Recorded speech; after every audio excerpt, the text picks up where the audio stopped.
ठीक है, तो आज का टॉपिक है संविधान सभा, इंग्लिश में कॉन्स्टिट्यूएंट असेंबली।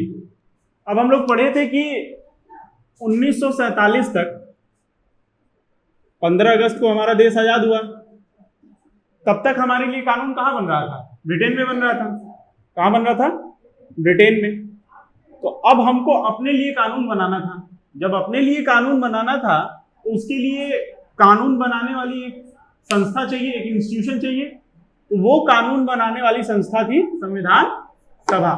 ठीक, अब संविधान सभा कानून बनाने वाली संस्था तो थी, लेकिन इसमें जानना यह है कि सर्वप्रथम इसकी मांग किसने की? पहली बार इसकी मांग किसने की? तो पहली बार इसकी मांग की भारत में, पहली बार मांग की गई इसकी कब? फर्स्ट ऑफिशियल डिमांड किया गया स्वराज पार्टी की तरफ से। किसकी तरफ से? स्वराज पार्टी की तरफ से। कब किया गया?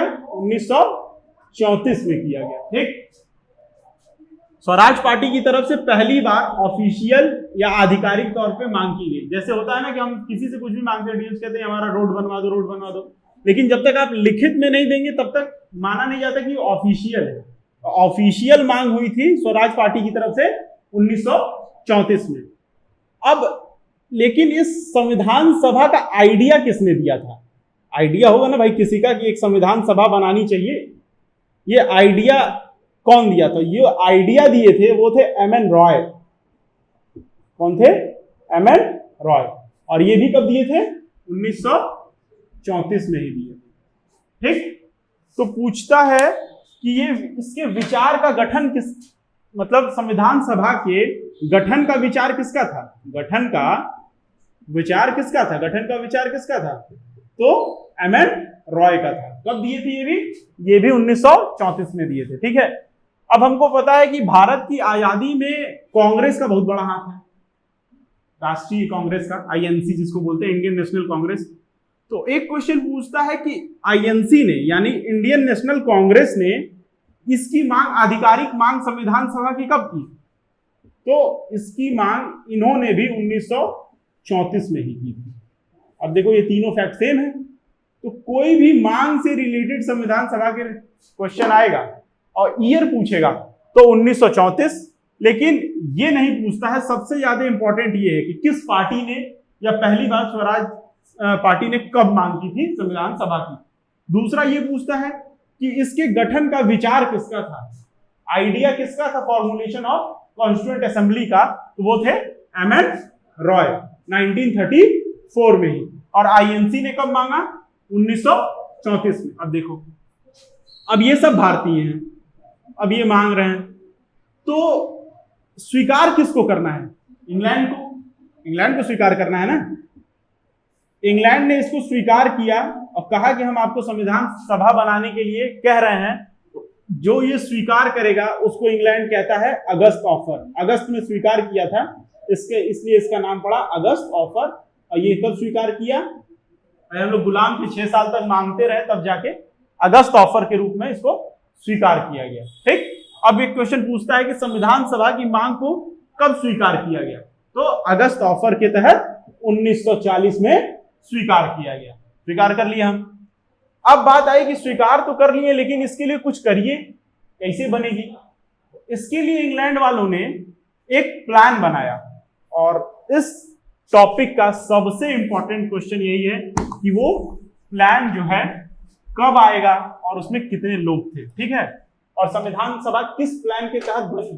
अब तक तो बात चल रही थी कि हमने मांग किया 1934 में स्वराज पार्टी की तरफ से, एमएन रॉय आइडिया दिए कि संविधान सभा होनी चाहिए, और अगस्त ऑफर के तहत इन्होंने एक्सेप्ट भी किया। तो अब ये क्या करेंगे? अब ये कह रहे हैं कि संविधान सभा हम बनाएंगे, लेकिन किस प्लान के तहत? तो कैबिनेट मिशन प्लान। ठीक है, हिंदी में भी कैबिनेट मिशन प्लान 1946। अब फिर 6 साल समय लिए। अब देखो ड्यूरेशन कैसे जा रहा है। 1934 में हम मांग किए, ठीक, 1940 में एक्सेप्ट हुआ, और फिर 1946 में इसको बनाने के लिए एक प्लान भेजा गया। अब ये प्लान आया, और ये क्या थी? एक बॉडी थी जो 3 सदस्यीय थी। कितनी? 3 मेंबर। अब यहां एक मतलब अगर संविधान सभा से क्वेश्चन पूछता है तो सबसे ज्यादा यही पूछता है कि संविधान सभा किस एक्ट या प्लान के तहत बनाई गई। तो कैबिनेट मिशन प्लान 1946 के तहत बनाई गई। ठीक है, ये मत भूलना, बाकी पीछे के भूल भी जाओगे तो चलेगा। ये सबसे इंपॉर्टेंट है कि किस प्लान के तहत संविधान सभा या कॉन्स्टिट्यूएंट असेंबली बनी थी। तो कैबिनेट मिशन प्लान 1946 के तहत। ठीक, अब 1946 के तहत हम बना दिए। याद करने के लिए ये देख लो 6-6 साल का गैप है। ठीक है, भाई हमारी बातों को धीरे सुनते थे, गुलाम का आदमी बात धीरे सुनता है। अब देखो 3 मेंबर कौन कौन आए, इन तीनों के नाम पूछता है और बहुत बार पूछता है। तो पहले थे एवी अलेक्जेंडर, एक ये थे अलेक्जेंडर जिसने दुनिया जीती, वो आ गए। दूसरे थे स्टैनफोर्ड क्रिप्स, दूसरा कौन है, क्रिप्स। और तीसरे हैं पैथिक लॉरेंस, लॉरेंस। ठीक है, अब इसको तुम इस तरीके से भी याद कर सकते हो। अगर मैं इसको ऐसे लिख दूं, एलएसी, लॉरेंस, ठीक, अलेक्जेंडर और क्रिप्स। ठीक, एलएसी क्या है, एलएसी लाइन है जो इंडिया और चाइना को अलग करती है, लाइन ऑफ एक्चुअल कंट्रोल। जब आप ज्योग्राफी में पढ़ेंगे उसको पढ़ेंगे, ये लाइन है। जैसे रेड क्लिफ लाइन है वो भारत और पाकिस्तान को अलग करती है, और एलएसी जो है वो लाइन ऑफ एक्चुअल कंट्रोल है, वो इंडिया और चाइना को अलग करती है। ठीक, तो एलएसी से याद कर लेना, लॉरेंस, अलेक्जेंडर और क्रिप्स, ये 3 आदमी थे। ठीक है, अब ये 3 आए और क्या है कि ठीक है अब तुम लोग संविधान सभा बना लो। ठीक, तो क्या है कि संविधान सभा बना लो। तो संविधान सभा बनेगी कैसे? अब एक क्वेश्चन आया कि संविधान सभा, ठीक है कह तो रहे हैं, बनेगी कैसे? तो उन्होंने कहा कि संविधान सभा भारतीयों को बनानी है, भारतीयों के लिए बनानी है, तो कैसे बनेगी? तो ये लोग कहे कि इसके लिए हम क्या करते हैं, चुनाव करवाते हैं। क्या करवाते हैं? चुनाव। अब चुनाव उस समय सबको वोट देने का अधिकार तो था नहीं, तो जब सबको वोट देने का अधिकार नहीं है और हम डायरेक्ट नहीं चुन रहे हैं, लोग नहीं चुन रहे हैं, तो किस तरीके का चुनाव था? अप्रत्यक्ष,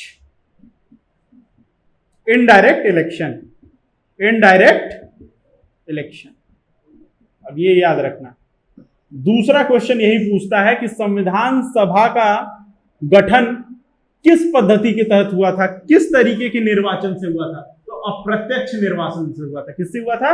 अप्रत्यक्ष निर्वाचन से। ठीक है, अप्रत्यक्ष निर्वाचन से हुआ था। अब कहा गया कि अप्रत्यक्ष निर्वाचन से कहां से चुन रहे थे हम लोग? तो प्रोविंसेस से। कहां से चुन रहे थे? प्रोविंसेस से। प्रोविंसेस का मतलब एक तरीके से हम कह लें कि राज्यों से चुन रहे थे या प्रांतों से। सबसे सही इसके लिए होगा प्रांतों से चुन रहे थे। ठीक, मतलब प्रांतों के जो प्रतिनिधि हम चुने थे वो जो है यहां चुन रहे थे। तो क्वेश्चन क्या पूछेगा? संविधान सभा किस तरीके से चुनी गई? तो अप्रत्यक्ष निर्वाचन से, इनडायरेक्ट इलेक्शन से। इस बात को याद रखना, डायरेक्ट यही क्वेश्चन पूछता है। पहले पूछेगा कि कैबिनेट मिशन प्लान के तहत बनी, किस प्लान के तहत? तो कैबिनेट मिशन प्लान के तहत। तीनों सदस्य का नाम बताइए, तो लॉरेंस, अलेक्जेंडर और क्रिप्स। उसके बाद पूछेगा कि किस पद्धति के तहत? तो अप्रत्यक्ष चुनाव। ठीक, या अप्रत्यक्ष निर्वाचन। अब ये देखो कि अप्रत्यक्ष निर्वाचन तो हो रहा है, लेकिन संविधान सभा में एक आदमी जो है, एक आदमी कितने आदमियों का प्रतिनिधित्व करेगा? मतलब होता ना, जैसे हमारी संसद में 545 लोग बैठते हैं, तो एक आदमी कुछ आदमियों का प्रतिनिधित्व करते हैं ना। हर जिले का एमएलए होता है और वहां पे हर जिले का एमपी होता है। उस तरीके से अब देखो, एक आदमी उस समय 10 लाख आदमियों का प्रतिनिधित्व कर रहा है। कितना? 10 लाख। तो सीधे ये पूछता है, इसको क्या बोलते हैं? इसको बोलते हैं प्रतिनिधिक निर्वाचन। निर्वाचन ये क्या है? प्रतिनिधिक निर्वाचन है, मतलब प्रोपोर्शनल रिप्रेजेंटेशन। Proportional representation. ठीक है, अब यहां से 2 चीजें क्लियर हुई कि हमारा संविधान सभा अप्रत्यक्ष चुनाव से हुआ था और एक आदमी 10 लाख लोगों का प्रतिनिधित्व कर रहा था। और इसका क्या है, इसको कहते हैं प्रतिनिधित्व निर्वाचन। अब 2 क्वेश्चन हो गया। अब मैं यहां लिख दूं अगर यहां पे कि संविधान सभा, यहीं पे लिख दे रहा हूं, तो अप्रत्यक्ष निर्वाचन। अब एक देखो, एक तरीके से ये फ्लो चार्ट बन जाएगा, हम इसको मिटाएंगे नहीं, यहां समझाने के बाद यहां लिख देंगे, ठीक। और दूसरा 1 पर्सन कितना, 10 लाख। अब देखो करता क्या है, कंफ्यूज करने के लिए हिंदी में भी कि लिख देगा 1 मिलियन, 2 मिलियन, 3 मिलियन। फंस गए आप 10 लाख पढ़े थे। अब वहां दिमाग इतना, जब पेपर रहता है ना, इतना हेडेक रहता है कि आप भूल जाते हैं कि अब इसको हम कन्वर्ट कर लें। आपको 10 लाख ऑप्शन में दिखता ही नहीं है, तो हाँ 1 मिलियन भी देख लेना, बस कन्वर्जन, ठीक है। तो एक आदमी 10 लाख, और ये क्या है, प्रोपोर्शनल रिप्रेजेंटेशन, ठीक, ये हो गया। अब देखो आगे संविधान सभा बनाने के बाद इनको करेंगे क्या। अब संविधान सभा बनी तो अप्रत्यक्ष निर्वाचन हो रहा है, तो निर्वाचन तो हो रहा है ना, कहां हो रहा है, प्रांतों में हो रहा है, बता ही थे कहां हो रहा है, प्रांतों में हो रहा है। तो इलेक्शन जब हुआ तो कितनी सीटों के लिए हुआ, इसमें पूछता है कुल सीटें कितनी सीटें थी, ठीक है, कुल सीटें 296। इतनी सीटों पे चुनाव हुआ, जैसे लोकसभा में चुनाव होता है ना कि इतनी सीटों पे चुनाव होगा, 500 सीटों पे होगा, 545 सीटों पे होगा, 542 सीटों पे होगा, तो इतनी सीटों पे चुनाव हुआ। अब इसमें कोई जीतता हारता भी है, जैसे आज पार्टियां थी उस समय भी पार्टियां थी। तो कांग्रेस जो थी, जिसको इंडियन नेशनल कांग्रेस या आईएनसी कहते हैं, total INC, Indian national Congress उस समय इसका नाम था, राष्ट्रीय कांग्रेस, वो जीती थी 208 सीट। कितनी, 208। फिर सबको पता है, हम बताए थे, मुस्लिम लीग, हिस्ट्री में भी पढ़ोगे, ये एक पार्टी थी मुस्लिम लीग, ये कितनी सीटें जीतती थी, ये जीती थी 73। और बाकी सबको पता है कि अन्य पार्टियां भी तो लड़ती हैं, जैसे आज चुनाव में लड़ती हैं, हजारों पार्टियां हैं, उस तरीके से उस समय अन्य पार्टियां जो थी वो जीती थी। जैसे स्वराज पार्टी बताए, स्वराज पार्टी भी जीती थी। तो इन सब पार्टियों को मिला के ज्यादा वोट नहीं, अब एक एक पार्टी का नहीं लिखाया जाता है, अन्य पार्टियां कितनी जीती थी, 15। अब इसको काउंट कर लो, 208, 73, 15, टोटल कितना हुआ, 296, ये हो गया। तो कुल सीटों के अप्रत्यक्ष निर्वाचन पूछ लेता है, ये नहीं पूछता है, लेकिन हम बता दिए बस कि इस तरीके से हुआ।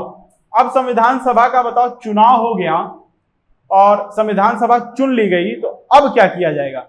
अच्छा, एक क्वेश्चन ये पूछता है कि निर्वाचन हुआ है तो क्या सबको वोट देने का अधिकार था, जैसे आज है। आज हमको क्या मिला हुआ है, वयस्क मताधिकार, जिसको एडल्ट फ्रेंचाइजी कहते हैं इंग्लिश में, वयस्क मताधिकार मिला हुआ है ना, कि अगर आप 18 साल से ऊपर हैं तो आप वोट दे सकते हैं। उस समय ऐसा नहीं था, उस समय प्रॉपर्टी के हिसाब से, एजुकेशन के हिसाब से वोट देने का अधिकार था। हमको वयस्क मताधिकार मिला है 1950 के बाद, जब हमारा देश आजाद हो गया, जब हम संविधान बना लिए, तब हमारा पहला चुनाव हुआ 1952 में, तो हमको वयस्क मताधिकार मिला है 1950 के बाद। तो एक क्वेश्चन पूछता है, क्या ये वयस्क मताधिकार से निर्वाचन था, तो इसका आंसर है नहीं। सीधे क्वेश्चन यही पूछता है कि संविधान सभा परिणाम थी वयस्क मताधिकार का या नहीं, तो नहीं थी। संविधान सभा किस प्लान के तहत बनाई गई, किस प्लान का परिणाम थी, तो कैबिनेट मिशन प्लान 1946। 3 मेंबर इसके कौन थे, लॉरेंस, अलेक्जेंडर और क्रिप्स, LAC। और संविधान सभा का चुनाव हुआ था अप्रत्यक्ष निर्वाचन से, एक आदमी 10 लाख लोगों को रिप्रेजेंट करता था। टोटल सीटें थी 296, ठीक है। अब फिर हम यहां पे एक चीज लिख दें, जब हम फ्लो चार्ट बना रहे हैं तो यहां हम लिख देते हैं क्या, टोटल सीट, क्योंकि हमको जो जो याद करना है बस हम वही लिखें समझने के बाद, ठीक। अब दूसरा क्या लिख दें, वयस्क मताधिकार, मताधिकार से नहीं, ठीक है। आप यहां समझ रहे हैं तो आप इसको अपने फॉर्म में कर लीजिएगा, PDF हम दे देंगे, तो इस हिसाब से वयस्क नहीं। अब एक चीज अब पूछता है कि जब निर्वाचन हुआ था तो कितनी महिलाओं का निर्वाचन हुआ था? यहां एलएससी लिख दे रहा हूं, यहां पे लॉरेंस, ठीक, ये है अलेक्जेंडर और ये है क्रिप्स, ठीक। जहां भी विमेन की बात आती है वो क्वेश्चन बन जाता है। तो इसका फेवरेट क्वेश्चन है कि संविधान सभा में कितनी महिलाएं चुन की गई?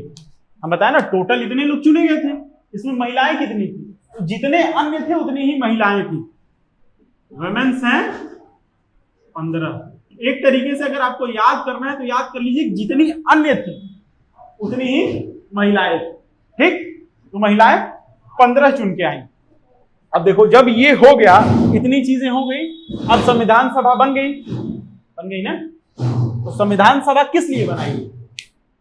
संविधान बनाने के लिए। संविधान निर्मात्री है ये, ठीक है। तो संविधान बनाने के लिए बनाई गई।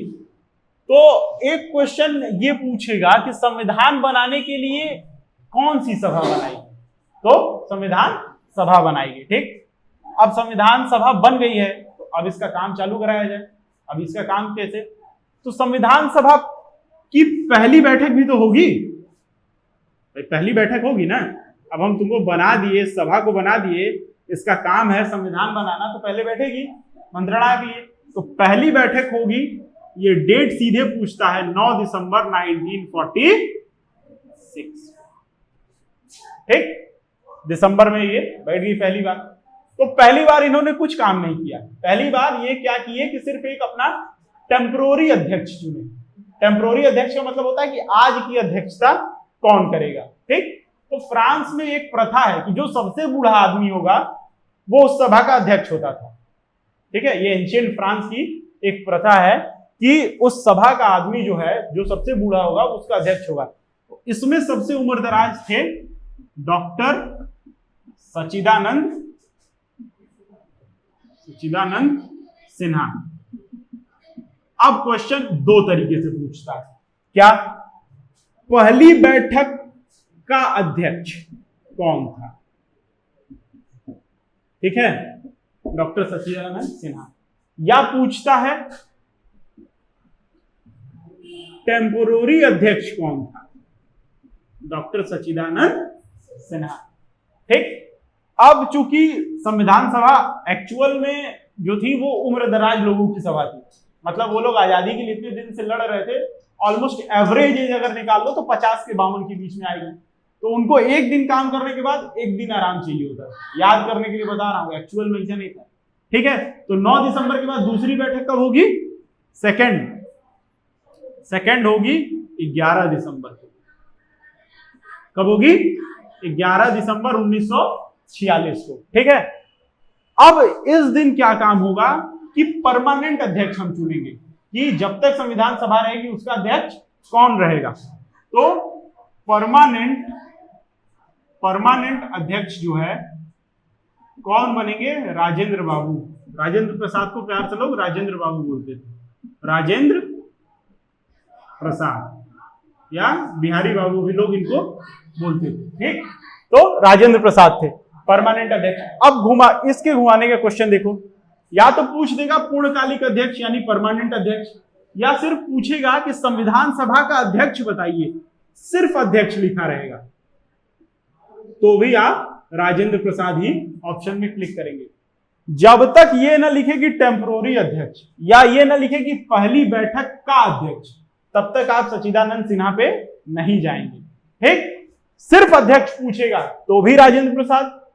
लड़के यही गलती करते हैं, उसने पूछ दिया कि संविधान सभा के अध्यक्ष का नाम बताइए, आप सोच रहे हैं कि पहला बताएं दूसरा बताएं।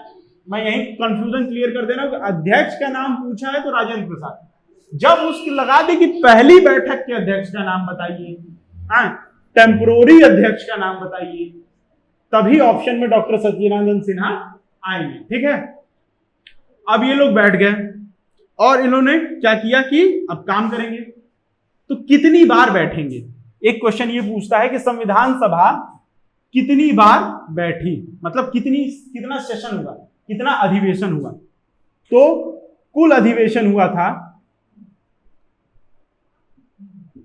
कुल अधिवेशन जो है 12 अब देखो कंफ्यूजन यहाँ क्या है, 11 बार ये लोग मिले काम करने के लिए, 12वीं बार मिले ये लोग 24 जनवरी, इसको याद नहीं करना है, 1950 को सिर्फ साइन करने के लिए।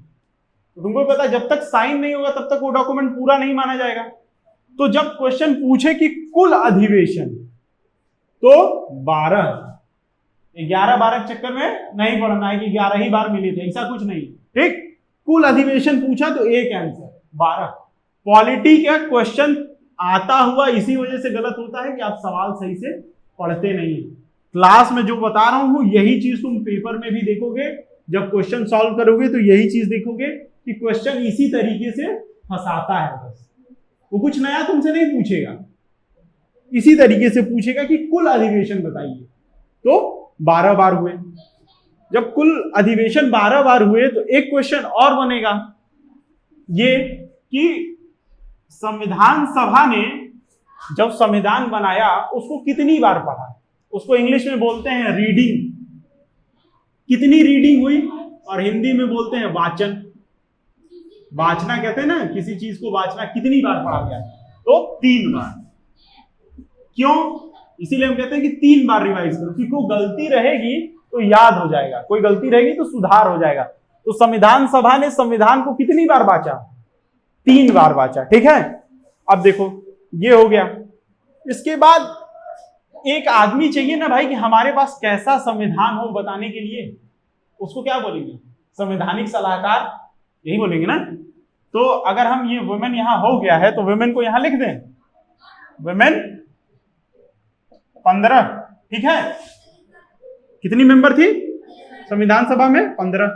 अब हमको क्या पढ़ना है, कॉन्स्टिट्यूशनल एडवाइजर जिसको बोलते हैं, संवैधानिक सलाहकार, संवैधानिक सलाहकार, ये भी कोई होगा। तो ये थे BN राव, BN राव, ठीक है।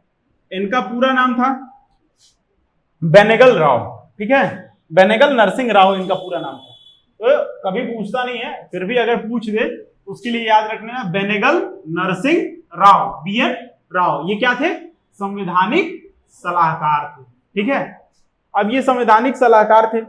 अब हमारा संविधान 3 बार पढ़ लिया गया, 12 बार हम मीटिंग बुला लिए, 24 तारीख को साइन कर लिए, तो भाई इसको अब अपनाएंगे भी। इसको अपनाने को कहते हैं अंगीकृत करना, ये संविधान में ये टर्म है, और क्वेश्चन भी अंगीकृत में आता है। ये नहीं आता कि हमने संविधान को कब अपनाया, वो लिख के आता है संविधान सभा ने संविधान को कब अंगीकृत किया। तो अब LSE को इसको हटा दें, एक बार इसको मैं मिटा देता हूं, ठीक है, ये LSE वाला पोर्शन, ठीक। कब अंगीकृत किया, अंगीकृत किया तो 26 नवंबर 1949, ठीक है। इसीलिए 26 नवंबर को हम क्या मनाते हैं, संविधान दिवस, ठीक। अब हम कहें कि आप याद करिए 26 नवंबर संविधान दिवस, आपको पता है कि क्यों, तो आपको जल्दी याद हो जाएगा। क्या किया हमने, अंगीकृत किया। इंग्लिश में अगर इसको कहें तो enacted and adopted. We constituent assembly enacted and adopted the constitution on 26 November 1949, ठीक है। अब इसको ये देखना है कि इतनी चीजें हो गई, तो अब एक हम फ्लो चार्ट बना दें। कैसे बनाएंगे, इसको मिटा के बनाते हैं, ठीक। एक क्रम बनाते हैं जिससे हमारा रिवीजन भी हो जाएगा। और अंगीकृत के बाद एक चीज और है कि इसको लागू कब किया गया। तो ठीक है, संविधान सभा ने क्या बनाया, संविधान बनाया, संविधान बनाया, इसको जो है हमने अपनाया कब, यानी अंगीकृत कब किया, अपनाया 26 नवंबर 1949 को, ठीक। तो लागू भी तो होगा संविधान, क्या होगा, लागू होगा। ये कब होगा, तो हम गणतंत्र दिवस कब मनाते हैं, 26 जनवरी 1950 को।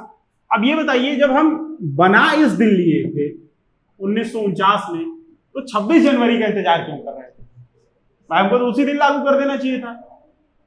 तो इसका इंतजार क्यों कर रहे थे, ये एक सवाल पूछता है। तो इसका जवाब ये है कि जब इन सब की मांग कौन कर रहा है, मुख्य तौर पे आईएनसी, इंडियन नेशनल कांग्रेस कर रही है। और उस समय इंडियन नेशनल कांग्रेस के मुख्य आदमी जो थे, जिनके ऊपर कांग्रेस का बोझ था, वो थे हमारे पहले प्रधानमंत्री जेएल नेहरू, जवाहरलाल नेहरू। तो जब जवाहरलाल नेहरू दिसंबर में कांग्रेस का सेशन होता था, तो जब जवाहरलाल नेहरू दिसंबर 1949 को